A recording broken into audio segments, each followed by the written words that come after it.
नमस्कार. बघा मित्रांनो, या ठिकाणी आपण बघणार आहोत महत्त्वपूर्ण भाग म्हणजे BMC बरोबर. BMC त्या ठिकाणी बृहमुंबई भरती 2024 सुधारित जी जाहिरात या ठिकाणी प्रसिद्ध झालेली आहे बरोबर. मग त्यामध्ये नवीन बदल नेमके काय काय झालेले आहेत बरोबर. सुधारित जे प्रसिद्धीपत्रक आहे ते नेमकं काय आहे बरोबर ते आपल्याला बघायचं आहे. लक्षात घ्या, जागा आहे एकूण किती मित्रांनो, तर 2846 या ठिकाणी जागा असणार आहे तुमच्या. किती? 2846 जागा असणार आहेत बरोबर. पद कोणतं असणार आहे तुमचं, तर लक्षात घ्या लिपिक हे पद असणार आहे, कार्यकारी सहाय्यक. क्लिअर. आता यामध्ये बदल काय काय असणार आहे लक्षात घ्या. तुम्हाला आरक्षणाची तरतूद काय काय आहे, त्यानंतर बघा आता तुम्हाला कोणकोणते डॉक्युमेंट या ठिकाणी अपलोड करावं लागणार आहे, तुमचे फॉर्म भरण्याची डेट कोणती आहे, शेवटची डेट कोणती आहे बघा, त्या ठिकाणी अभ्यासक्रम कोणता असणार आहे तुम्हाला, हे अत्यंत त्या ठिकाणी आपण डिटेल बघणार आहोत. शेवटपर्यंत व्हिडिओ बघा बरोबर. आणि काही अडचण आल्यास तुम्हाला बघा खाली स्क्रोलवर नंबर दिसतोय, त्या नंबरवर तुम्ही त्या ठिकाणी कॉन्टॅक्ट करू शकता. क्लिअर. आता बघा आपण ते प्रसिद्धी पत्रक त्या ठिकाणी बघू डायरेक्ट. त्या ठिकाणी लक्षात घ्या बघा, ही ॲड आपल्याला दिसते बृहमुंबई. क्लिअर. तुम्हाला दिसत असेल कदाचित, बघा बघून घ्या. क्लिअर. ही PDF तुम्हाला त्या ठिकाणी आपल्या ड्रीम अचीवर अकॅडमीच्या टेलिग्राम चॅनलला मी टाकून देणार आहे. क्लिअर. शांततेने आपण व्हिडिओ बघू. बृहमुंबई महानगरपालिका बरोबर, सामान्य प्रशासन विभाग, सुधारित जाहिरात. क्लिअर. बघा 20 तारखेला त्या ठिकाणी जाहिरात प्रसिद्ध झालेली. क्लिअर. आता लक्षात घ्या यामध्ये मग काय काय दिलेलं आहे. आता महत्त्वाच्या त्या ठिकाणी आपल्याला बाबी बघायची आहे. संपूर्ण PDF जर आपण बघितली क्लिअर तर व्हिडिओ त्या ठिकाणी मोठा होईल तुमचा. आता बघा महत्त्वाच्या बाबी त्यामध्ये काय काय मित्रांनो लक्षात घ्या. दिनांक 20/8/2024 रोजी सार्वजनिक वृत्तांत बृहमुंबई महानगरपालिकेच्या संकेतस्थळावर प्रसिद्ध करण्यात आलेल्या जाहिरातीच्या अनुषंगाने 20/8/2024 ते 9/9/2024 पर्यंतच्या कालावधीत कार्यकारी सहाय्यक म्हणजे पूर्वीचे पद नाम बघा लिपिक जे आपण म्हणतो त्यांना. क्लिअर. या पदासाठी परीक्षा शुल्क भरून ऑनलाईन अर्ज सादर करण्याचे उमेदवारांनी पुनश्च अर्ज करण्याची आवश्यकता नाही. आता लक्षात घ्या या ठिकाणी काय दिलेलं आहे, ज्या विद्यार्थ्यांनी अर्ज केलेला आहे अगोदर त्यांना पुनश्च अर्ज करण्याची त्या ठिकाणी आवश्यकता नाहीये. क्लिअर. आता बघा तुम्हाला शेवटची डेट कधी असणार आहे आणि नवीन फॉर्म त्या ठिकाणी कधीपासून चालू होणार आहे. आता लक्षात घ्या मित्रांनो. क्लिअर. त्यामध्ये बघा पदाचे नाव काय आहे तुमचे, तर त्या ठिकाणी तुमचे पदाचे नाव असणार आहे लिपिक, कार्यकारी सहाय्यक. क्लिअर. तुम्हाला वेतन श्रेणी, सुधारित वेतन श्रेणी जी असणार आहे मित्रांनो लक्षात घ्या 25,500 पासून तर त्या ठिकाणी 81,100 रुपये. क्लिअर. 25,000 पासून तुमची स्टार्टिंग आहे तर ते तुमच्या त्या ठिकाणी वेतन श्रेणी जाणार आहे तुमची 81,100 रुपयापर्यंत. क्लिअर. 81,000 रुपयात आपलं सगळं काही होतं महिनाभराचं. आता लक्षात घ्या यामध्ये समांतर आरक्षण बघा. क्लिअर. आरक्षणाची तरतूद आपण त्या ठिकाणी बघणार आहोत. आता लक्षात घ्या समांतर आरक्षण अनुसूचित जाती सर्वसाधारण बघा 47 आहे. क्लिअर. त्यानंतर बघा म्हणजे या ठिकाणी आरक्षणाचे विवरणपत्रक या ठिकाणी दिलेले. महिला 30% आहे. क्लिअर. माजी सैनिकांना बघा आरक्षण किती आहे मित्रांनो, 15% आहे. प्रकल्पग्रस्त, आता प्रकल्पग्रस्तांना लक्षात ठेवा मित्रांनो 5% आरक्षण आहे आणि भूकंपग्रस्तांना 2% आरक्षण यामध्ये दिलेले आहे. क्लिअर. खेळाडूंना त्या ठिकाणी 5% आरक्षण दिलेलं आहे. आणि बघा यामध्ये जर अनाथांची त्या ठिकाणी तरतूद नाही बहुतेक, तर अनाथांना त्या ठिकाणी 1% आरक्षण तुम्हाला यामध्ये दिलेलं आहे. क्लिअर. आता बघा त्यामध्ये जागा आहे अनुसूचित जातीसाठी, अनुसूचित जमातीसाठी. क्लिअर. मग त्यामध्ये बघा विजय बघा NTA, NTB, NTC आणि NTD. क्लिअर. त्यानंतर बघा मग ते आपले त्या ठिकाणी OBC असेल, EWS असेल आणि खुला प्रवर्ग असेल यांच्यासाठी एकूण तरतुदी बघा आणि या जागा बघा. क्लिअर. तुम्ही कोणत्या प्रवर्गामध्ये येतात त्या पद्धतीने त्या ठिकाणी तुम्ही जागा बघायची आहे आणि फॉर्म हा त्या ठिकाणी तुम्हाला भरायचा आहे. क्लिअर. आता लक्षात घ्या मित्रांनो बघा एकूण जागा इथं दिलेला आहे 1,846 जागा. क्लिअर. एकूण जागा किती दिलेल्या आहे 1,846 जागा. क्लिअर. त्यामध्ये लक्षात घ्या आता हे बघा इथं तरतूद दिलेली आहे अनाथ मुलांसाठी 1% आरक्षण आणि दिव्यांगांसाठी या ठिकाणी लक्षात घ्या 4% आरक्षण हे तुम्हाला दिलेलं आहे. क्लिअर. चला आता लक्षात घ्या यामध्ये पदाचे नावं बघा म्हणजे त्या ठिकाणी पद तुमचं बघा ग्रुप A, B, C आणि D पद्धतीने त्या ठिकाणी दिलेले आहे तुम्हाला पद. क्लिअर. पूर्वीचे नाव दिलेले यामध्ये लिपिक. ओके. हे आपण त्या ठिकाणी टेलिग्रामला बघून घेऊया व्यवस्थितरित्या. हे पुन्हा एकदा तुम्ही वाचा आणि जी तरतूद तुम्हाला नाही समजली ती तरतूद तुम्ही त्या ठिकाणी मला विचारू शकता. क्लिअर. आता बघा त्यामध्ये आपल्याला महत्त्वपूर्ण बाब बघायची. आता बघा यामध्ये टिप दिलेली आहे. क्लिअर. आता ही जास्त महत्त्वाची नाही आपल्या विद्यार्थ्यांसाठी, तरी पण बघा भरतीसाठी जाहीर केलेल्या रिक्त पदांच्या संख्येत वाढ किंवा घट होण्याची शक्यता आहे. म्हणजे आपण जे त्या ठिकाणी 1800 जे पदं बघितलेले यामध्ये तुमचे पदामध्ये वाढ सुद्धा होऊ शकते किंवा ते पदं कमी सुद्धा होऊ शकते, यांनी जाहिरातीमध्ये सांगितलेलं आहे. क्लिअर. दुसरी महत्त्वाची गोष्ट बघा रिक्त पदांच्या संख्येत बदल करण्याबाबत तसेच सामाजिक आणि समांतर आरक्षणामध्ये बदल. आता मी जे तुम्हाला आरक्षण सांगितलं बरोबर, सामाजिक आरक्षण आणि समांतर आरक्षण यामध्ये बदल करण्याचा अधिकार किंवा भरती प्रक्रिया कोणत्याही टप्प्यावर अंशतः किंवा पूर्णतः रद्द करण्याचे अधिकार. म्हणजे बघा भरती प्रक्रिया रद्द सुद्धा म्हणजे करण्याचे अधिकार होणार तर नाही, परंतु रद्द करण्याचे अधिकार किंवा आपण त्याला म्हणतो पोस्टपोन करण्याचे अधिकार त्या ठिकाणी कोणाला आहे रे, तर बृहन्मुंबई महानगरपालिका आयुक्त यांना त्या ठिकाणी ते अधिकार असणार आहे. आयुक्तांना हे अधिकार असणार आहे की भरती प्रक्रिया थांबवायची की त्या ठिकाणी पुढे पाठवायची म्हणजे पोस्टपोन करायची. क्लिअर. हे अधिकार कोणाला असणार आहे, तर बृहन्मुंबई महानगरपालिका आयुक्तांना. क्लिअर. सामाजिक व अन्य समांतर आरक्षणाची पदे भरण्यासाठी शासनाने वेळोवेळी निर्गमित केलेल्या शासन नियमाप्रमाणे कार्यवाही केली जाणार आहे. क्लिअर. दिव्यांग उमेदवारांनी सदर पदाची कर्तव्य, जबाबदारी, अपेक्षित शारीरिक क्षमता, पात्रता याबाबत त्या ठिकाणी अपेक्षा दर्शवणारी माहिती संदर्भित करून त्याप्रमाणे अर्ज करणे आवश्यक आहे. क्लिअर. आता बघा जर त्या ठिकाणी विद्यार्थी दिव्यांग असेल बरोबर, तर त्यांना त्या ठिकाणी ते प्रमाणपत्र त्याला लावणं गरजेचं आहे. 40% कमी दिव्यांग असलेल्या उमेदवाराने दिव्यांग आरक्षणांतर्गत नियुक्तीसाठी अर्ज केल्यास अशा उमेदवारांना अपात्र ठरवण्यात येईल.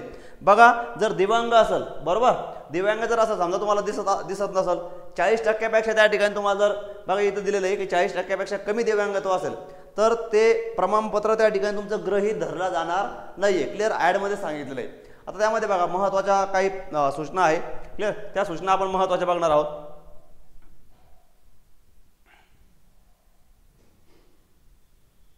आता हे तुम्ही व्यवस्थित वाचून घ्यायचं आहे.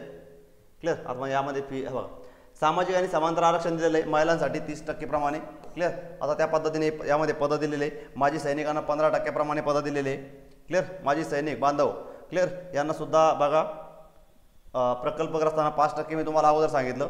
त्यानंतर लक्षात आहे भूकंपग्रस्तांना 2%, खेळाडूंना त्या ठिकाणी 5% बरोबर. आता त्यामध्ये त्या पद्धतीने तुमचे पदं दिलेले आहे. त्यामध्ये नंतर लक्षात घ्या अंशकालीन पदवीधर म्हणजे सुशिक्षित बेरोजगार 10% प्रमाणे त्या ठिकाणी तुम्हाला आरक्षण दिलेलं आहे. अनाथांना त्या ठिकाणी 1% प्रमाणे आरक्षण दिलेलं आहे. क्लिअर. महत्त्वाचे दिव्यांगांना 4% आरक्षण आहे. हे आरक्षण सुद्धा आपल्यासाठी महत्त्वाचं आहे मित्रांनो. म्हणजे काही विद्यार्थी त्या ठिकाणी प्रकल्पग्रस्त असतील, भूकंपग्रस्त असतील त्यांच्यासाठी महत्त्वाचं त्या ठिकाणी आरक्षण आहे. सामाजिक आणि शैक्षणिक मागासवर्ग सरळ सेवेने भरण्याकरता 10% प्रमाणे आरक्षण पदे. क्लिअर. आता ही पदं त्या ठिकाणी आपण पूर्ण तर काही यामध्ये तुम्हाला वाचून दाखवू शकत नाही. तुम्हाला काही पद्धतीने दिसत असेल किंवा नसेल आपण PDF त्या ठिकाणी टेलिग्राम चॅनलला टाकणार आहोत. टेलिग्राम चॅनलची लिंक आपल्या डिस्क्रिप्शन बॉक्समध्ये असणार आहे. लक्षात घ्या.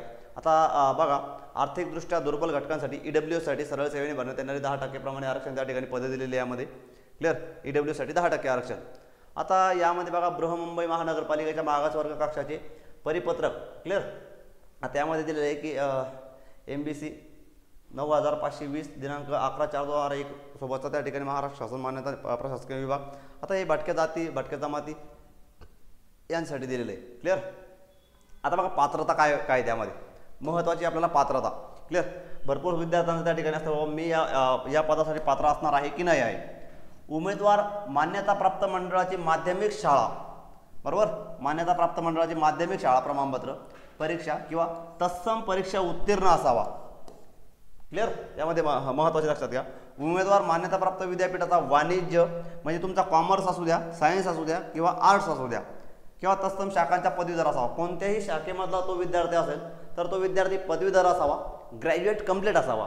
क्लिअर. आता त्यामध्ये बघा उमेदवार माध्यमिक शाळा प्रमाणपत्र व तत्सम किंवा उच्च परीक्षा 100 गुणांची मराठी असेल, 100 गुणांची इंग्रजी असेल. आता 100 गुण घेऊन त्या ठिकाणी तो उत्तीर्ण नसावा तर 100 गुणांची परीक्षा तो उत्तीर्ण असावा. यामध्ये दिलेलं आहे की मराठी विषय असेल लँग्वेज आणि इंग्रजी विषय असेल तर ते पेपर जो आहे 100 गुणांचा तो पेपर त्या ठिकाणी तो उत्तीर्ण असावा. क्लिअर.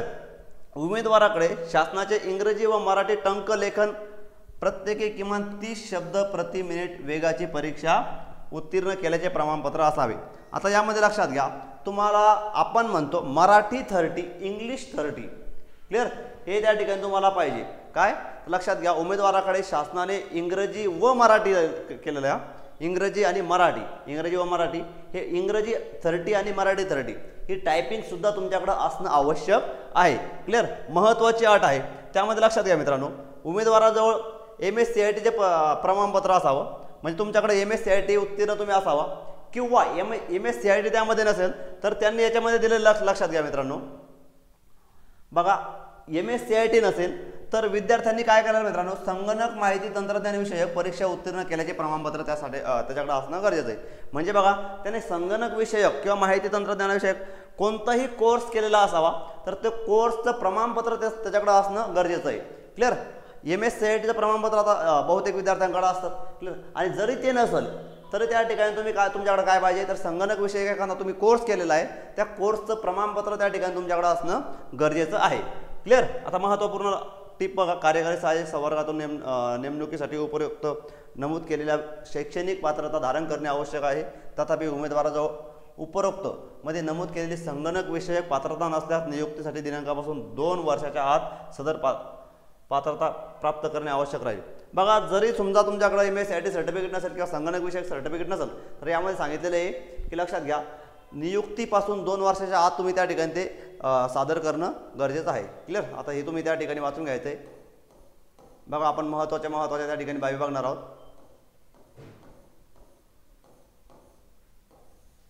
हे बघा यामध्ये महत्त्वाचं म्हणजे वयोमर्यादा.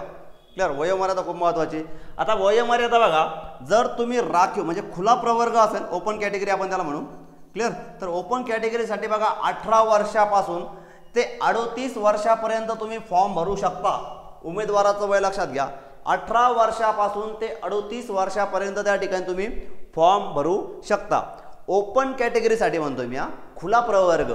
त्यामध्ये बघा मग कॅटेगरीसाठी बघा तुम्हाला काय दिलेलं आहे, मागास प्रवर्गातील उमेदवारांसाठी काय मित्रांनो तर 18 वर्ष ते 43 वर्ष, 18 वर्ष कमीत कमी 18 वर्ष आणि जास्तीत जास्त 43 वर्षापर्यंत तुम्ही त्या ठिकाणी अर्ज सादर करू शकता. क्लिअर. यामध्ये लक्षात घ्यायचं तुम्ही. हे बघा आता माजी सैनिकांसाठी लक्षात घ्या, मागासवर्गीय उमेदवारांसाठी मी तुम्हाला बोलू 43 वर्ष, माजी सैनिकांसाठी 45 वर्षापर्यंत राहणाऱ्या. क्लिअर. बघा उमेदवाराच्या सशस्त्र दलात झालेल्या सेवे इतका कालावधी अधिक 3 वर्ष. क्लिअर. म्हणजे 45 वर्षापर्यंत तुम्ही त्या ठिकाणी येऊ शकता. लक्षात घ्या प्रकल्पग्रस्त किंवा भूकंपग्रस्तांसाठी सुद्धा 45 वर्ष आहे, म्हणजे कमीत कमी त्या ठिकाणी 18 ते जास्तीत जास्त 45 वर्षापर्यंत तुम्हाला सवलत असणार आहे. खेळाडू उमेदवाराकरिता 43 वर्ष असणाऱ्या, म्हणजे लक्षात घ्या खेळाडू जे उमेदवार आहेत त्यांच्यासाठी 43 वर्ष.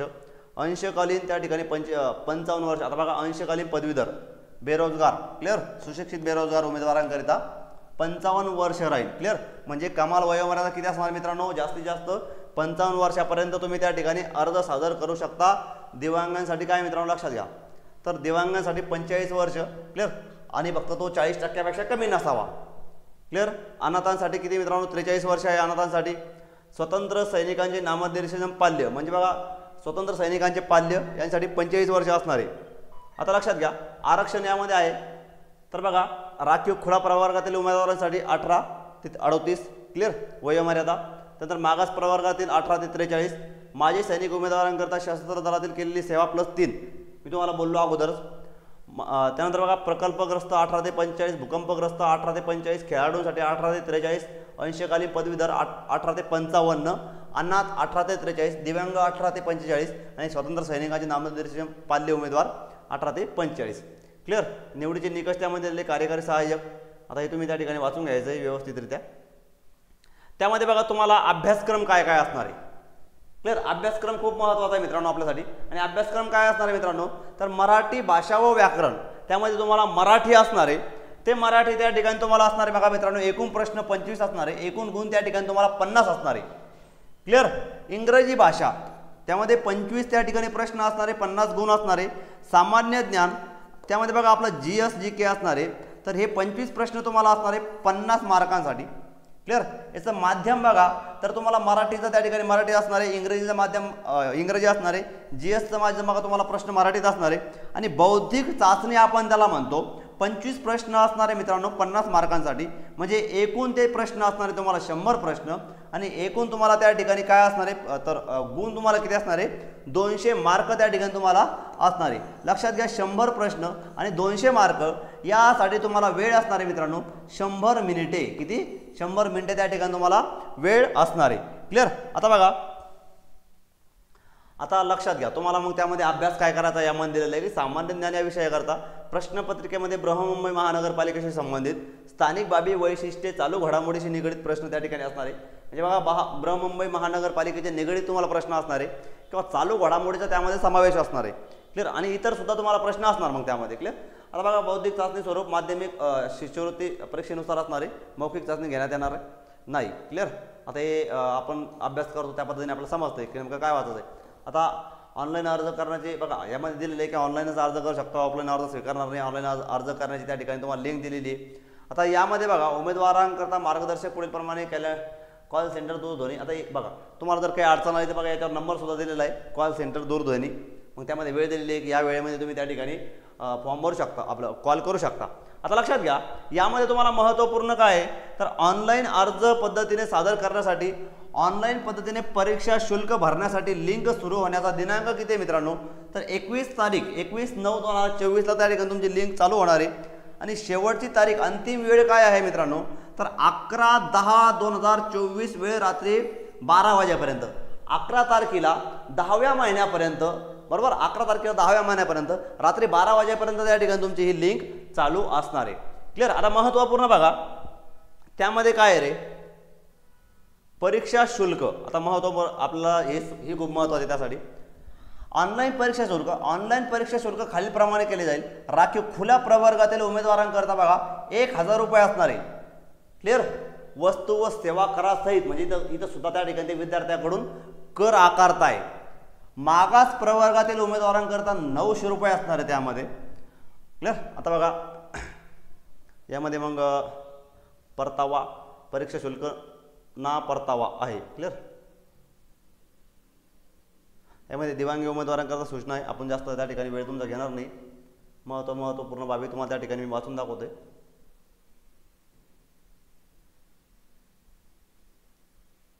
ओके? आता बघा हे परीक्षा केंद्रावरची नियमावली, नेमकं परीक्षा केंद्रावर तुम्ही गेल्यानंतर काय करायचं आहे हे या PDF मध्ये दिलेलं आहे. क्लिअर? अगोदर तुमच्या हॉल तिकीटवर पत्ता नमूद केला जाईल म्हणे. ऑनलाईन पद्धतीने परीक्षा घेतली जाणार. बघा ऑनलाईन तुमची पद्धतीने परीक्षा होणार आहे. क्लिअर? त्यामुळे तुमचे वाचून घ्या. तुम्हाला काय असणार आहे 1 तास आधी त्या ठिकाणी उपस्थित राहणं गरजेचं आहे. 15 मिनिटं आधी तुम्हाला परीक्षा केंद्राजवळ 15 मिनिटं अगोदर तुमचे केंद्र बंद होणार आहे. समजा ओळख पटवणे म्हणजे मग तुम्हाला तिथं ओळखपत्र कोणतं न्यायचं सोबत, बरोबर पासपोर्ट फोटो न्यायचा आहे, पॅन कार्ड किंवा आधार कार्ड त्या ठिकाणी तुमच्या सोबत असणं गरजेचं. आता हे नॉर्मल त्या ठिकाणी प्रत्येक परीक्षेसाठी असतं या. ओके?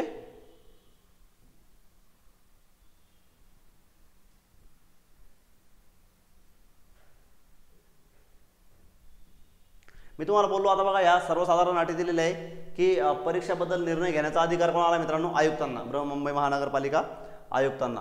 क्लिअर? बाकीचं व्यवस्थित तुम्ही त्या ठिकाणी वाचून घ्यायचं आहे. आता ही ॲड क्लिअर प्रत्येक विद्यार्थ्यांसाठी फक्त तुम्हाला काय असणं आवश्यक आहे मित्रांनो तर तुमच्याकडं इंग्रजी आणि मराठी. क्लिअर? हे इंग्रजी 30 किंवा मराठी 30 तुम्हाला प्रमाणपत्र टायपिंगचं असणं गरजेचं आहे. ओके? याच्या व्यतिरिक्त बघा तुम्ही व्यवस्थित ही PDF वाचून घ्यायची. यामध्ये काय काय दिलेलं आहे, विशेष सूचना आहे. यापूर्वी संबंधित कार्यालयात व अन्य ठिकाणी अन्य प्रकारे सादर केलेल्या प्राप्त असलेल्या अर्ज विचारात घेतला जाणार नाही. बृहन्मुंबई महानगरपालिकेने कोणत्याही व्यक्तीला किंवा इतर दुसऱ्या संस्थेला अर्ज विकणे, स्वीकारणे इत्यादींचा अधिकार दिलेला नाही आहे. याची नोंद घ्यायची तुम्ही. कार्यकारी सहाय्यक, लिपिक या वर्गातील सरळ सेवा भरतीच्या रिक्त पदांसाठी घेण्यात येणारी बहुपर्यायी वस्तुनिष्ठ परीक्षा ऑनलाईन पद्धतीने घेण्यात येणार आहे. बरोबर आहे? परीक्षा कशी असणार आहे तर MCQ टाईप त्या ठिकाणी तुमची परीक्षा असणार आहे. मल्टिपल चॉईस क्वेश्चन तुम्हाला असणार आहे. ओके? चलो नेक्स्ट बघा मित्रांनो, इथपर्यंत तुम्हाला समजलं असेल अशी अपेक्षा करतो. आणि हा फॉर्म मला असं वाटतंय की जास्तीत जास्त विद्यार्थ्यांनी हा फॉर्म भरावा आणि जास्तीत जास्त विद्यार्थ्यांनी त्या ठिकाणी फॉर्म भरून उत्तीर्ण व्हावं. काही अडचण आल्यास बघा आपली ड्रीम मॅच्युअर अकॅडमीची संपूर्ण टीम तुमच्यासोबत आहे मित्रांनो. क्लिअर? काही अडचण आल्यास तुम्हाला बघा स्क्रोलवर नंबर दिसतोय, त्या नंबरवर तुम्ही त्या ठिकाणी कॉन्टॅक्ट करू शकता. ओके? तुम्हाला येणाऱ्या परीक्षेसाठी खूप खूप शुभेच्छा. Wish all the best. Take care. Bye.